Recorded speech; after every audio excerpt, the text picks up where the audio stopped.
Alah, sok-sokan minum-minum padahal cuma air putih. Assalamualaikum, salam toleransi untuk kita semua. Terima kasih sudah klik video ini dan selamat menonton. Oke Zalover, kali ini saya akan memberikan pengalaman perjuangan saya dalam belajar main gitar.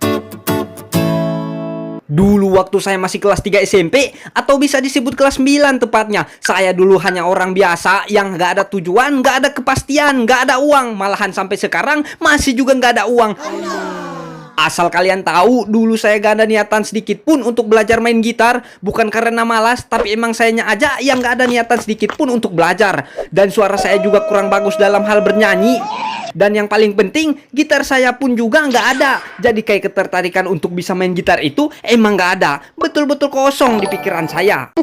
Tapi pada suatu hari, pada saat jam istirahat sekolah, saya melihat teman saya yang bisa main gitar sedang memainkan gitarnya di halaman sekolah, tepatnya di bawah pohon, dan dia dikerumuni cewek-cewek sekolah. Di situ saya berpikir, wah enak juga ya bisa main gitar, bisa dikerumuni cewek-cewek. Disitulah mulai datang keinginan saya buat pengen belajar main gitar. Nah, pada suatu hari ada teman saya yang rumahnya bersebelahan dengan saya, dia kakak kelas saya, dia satu sekolah dengan saya, dia tahu mama saya.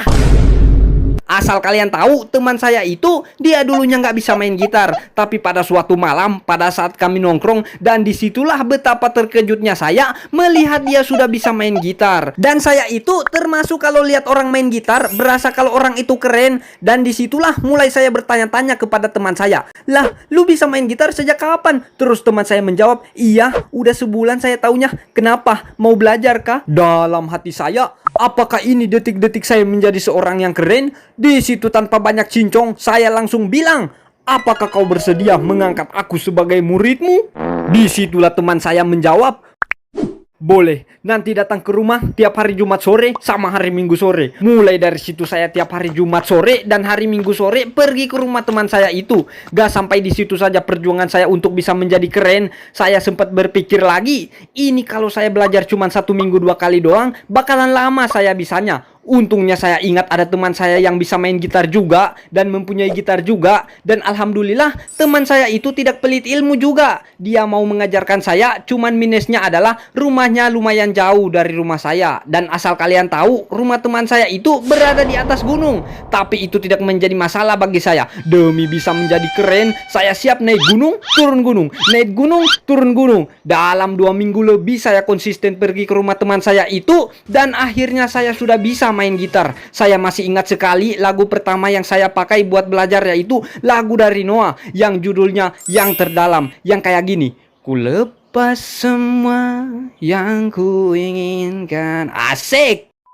Ya, kenapa saya memilih lagu itu? Dikarenakan hanya lagu itulah yang menurut saya kunci gitarnya gampang, yaitu cuma C, F, dan G, cuma kunci-kunci dasar doang. Dan di situ saya rasa saya sudah mulai bisa main gitar, dan saya langsung meminta kepada mama saya untuk belikan saya gitar. Akhirnya mama saya pun langsung memberikan saya uang sekitar 400.000, dan saya disuruh pergi ke tokonya sendiri. Tapi saya tidak pergi sendiri. Di situ saya memanggil satu orang teman saya untuk menemani saya mencari gitar tersebut. Pas saya dan teman saya sampai di toko itu, saya pun memilih gitar yang berwarna hitam yang harganya cuma 300.000 lebih doang. Ya, disinilah saya melakukan kesalahan. Kesalahan itu adalah saya memilih gitar dari warnanya saja, tapi tidak memperhatikan sisi-sisi gitarnya. Akhirnya pas sampai di rumah, setelah saya setel gitar itu dan saya mencoba gitar itu, gak lama saya pakai, jari-jari saya yang menekan senar itu langsung sakit. Ya, dikarenakan tempat senar yang di atas terlalu tinggi seperti ini. Dan asal kalian tahu, di situ saya sangat amat menyesal telah memilih gitar itu.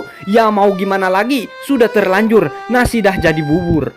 Jadi buat kalian yang pengen beli gitar, sebaiknya kalian memanggil teman kalian yang bisa melihat mana gitar yang bagus, biar nggak menyesal kayak saya. Oke, pelajaran yang bisa kita ambil dari pengalaman saya adalah, jika kalian pengen bisa sesuatu, maka cari caranya dan berusahalah sampai bisa. Dan jangan salah pilih gitar. Oke, saya Zal25, anti toxic, perbanyak senyuman.